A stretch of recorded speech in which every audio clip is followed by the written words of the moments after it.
Hello po sa inyong lahat mga ka-crypto. Meron po tayong isang malaking balita na gumulantang sa mundo ng crypto.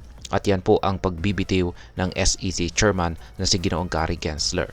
Sa gitna po ng kontrobersyal na kanyang pamumuno, nakita natin ang maraming legal na aksyon laban sa malalaking crypto platforms. Pero siya ngayon nagbitiw. Kaya nagdiriwang po ang buong crypto community. Ngayon ay ano po ang maaring maging epekto nito. Kaya sa video na ito ay aalamin natin kung paano po nagbigay ng panibagong sigla ang resignation ni Ginoong Gary Gensler sa market na siyang nagdala ng all-time high sa global market cap at nagpasigla sa presyo ni Bitcoin at ang mga altcoins. Pero bago po tayo magpatuloy, ay nais ko lamang po munang bigyang linaw ang aking disclaimer kung saan ang nilalaman po ng video na ito ay hindi po ito isang financial advice. For education and information purposes lamang po ang layunin nito.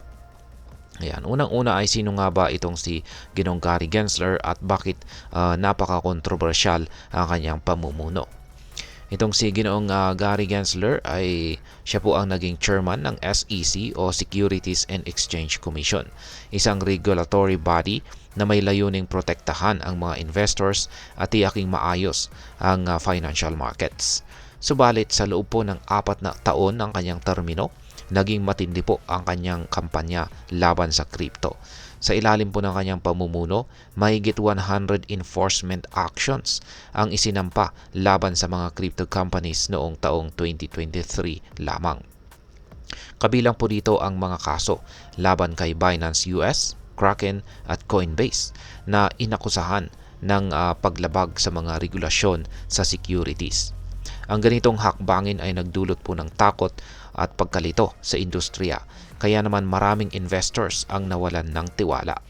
Ngayon sa kanyang pagbibitiw, maraming crypto enthusiast ang umaasang babalik ang sigla ng industriya. Ngayon ay paano naman po nakakaapekto ang resignation nitong si Ginoong Gary Gensler sa crypto market? Mula nang lumabas ang balitang ito, nagkaroon ng malalaking rally sa crypto market. Ang global market cap ay pumalo na sa all-time high na $3.35 trillion, habang ang presyo ni Bitcoin ay halos umabot na po sa $100,000. Sa XRP, kung saan ay matagal nang naapektuhan ng lawsuit sa pagitan po ng Ripple at SEC, ay tumaas na rin ng $1.61, ang pinakamataas sa loob ng 3 taon. Maraming crypto tokens din ang nakaranas ng 2 digit na pag-angat, kabilang na po itong si Dogecoin at Cardano. Ang ganitong rally ay dulot po ng optimism na ang susunod na SEC chairman ay magiging mas crypto-friendly at magpapatupad po ng mas malinaw at patas na regulasyon. Ngayon ay ano naman po ang naging reaksyon ng buong crypto community? Hindi po maitago ang saya ng crypto community. Maraming memes at tweets ang lumabas bilang reaksyon sa pagbibitiw ni Ginoong Gensler. Ang mga XRP holders ang pinakamasaya, lalo na't ang lawsuit laban kay Ripple ay nagdulot ng matagal na pagsubok sa token na ito. Kaya sinabi nga ni Ripple CEO Brad Garlinghouse sa isang tweet, "This Thanksgiving, I'm thankful for." Yan, na nagpapakita po ng pasasalamat sa bagong pag-asa para sa industriya. Yan po. Ngayon ay ano po ang maaring maging epekto nito para sa atin bilang mga Pinoy crypto traders or investors? Para sa atin, ang balitang ito ay nagbibigay po ng bagong pag-asa. Sa matagal na panahon, ang kawalan po ng malinaw na regulasyon sa crypto ay nagdulot po kasi ng takot sa maraming investors. Hindi lamang po sa Amerika, kundi pati na rin dito sa Pilipinas.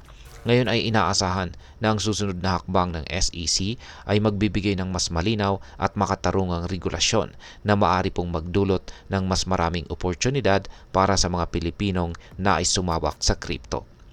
Dito po sa Pilipinas, kung saan ang crypto ay nagiging popular na investment, mahalaga pong bantayan kung paano ito makakaapekto sa lokal na market. Sa mas positibong pananaw, maaring tumaas po ang kumpiyansa ng mga investors at ang pagpasok ng mas maraming institutional investors ay maaari pong magpabuti ng liquidity at stability sa market. Ngayon ay ano naman po ang aking masasabi tungkol dito. Ang resignation po ni Ginoong Gary Gensler ay tila simbolo ng bagong simula para sa crypto. Ito po ay nagpapakita na kahit sa harap ng mahigpit na regulasyon, ang industriya ay patuloy na babangon. Para sa akin, ang ganitong balita ay dapat magbigay inspirasyon sa mga investors na maging mas maalam at maingat sa kanilang mga diskarte. Ang resignation na ito ay hindi nangangahulugang mawawala na ang regulasyon. Sa halip, ito ay nagbibigay po ng oportunidad para sa isang mas balancing approach na maaring makatulong sa parehong regulators at crypto enthusiasts. Sa ating mga Pinoy, ito po ang tamang panahon upang pag-aralan ng mabuti ang crypto market at maghanda para sa mga malaking posibilidad ng kita. Kaya yan mga ka-crypto, ano po ang masasabi ninyo sa pagbabagong ito? Magiging mas maganda kaya ang takbo ng crypto market o may bagong hamon na darating? I-comment po ang inyong opinion at huwag pong kalimutang mag-like, mag-share at mag-subscribe para sa mas maraming balita tungkol sa crypto. Ayan, marami pong salamat sa panonood. Ingat po tayo lagi at God bless po sa ating lahat.